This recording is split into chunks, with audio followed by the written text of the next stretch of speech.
이번 네팔 지진은 내진 설계가 안 된 부실한 건물이 많아 피해가 더 컸다고 합니다. 그렇다면 우리나라는 어떨까요? 3층 미만의 건물은 법의 사각지대에 놓여 있습니다. 세 동 가운데 한 동이 내진 설계 제대로 이루어지지 않고 있다고 합니다. 심재훈 기자가 취재했습니다.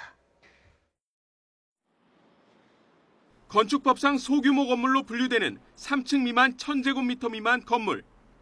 동 기준으로 우리나라 전체 건물의 80%를 차지하고 있습니다. 대부분 주택과 공장인데 3층 이상 건물과 달리 내진 설계가 의무화돼 있지 않습니다.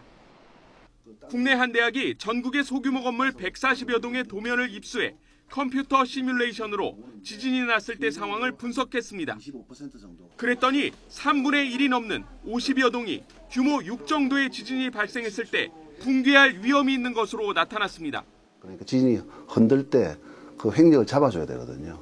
그 잡아줘야 되는데 그 잡아주는 시스템 자체가 상당히 누락되어 있는 경우가 많아요. 그런 건물은 아마 지진 초기에 건물 자체가 넘어가지 않겠나 이렇게 보고 있습니다. 붕괴 위험이 있는 건물의 가장 큰 특징은 구조물과 구조물 사이 연결 부위에 나사나 철근 등 고정 장치가 충분치 않다는 것입니다. 또 건물이 흔들릴 때 구조물을 지지해주는 보조 철근이 없는 것으로 나타났습니다.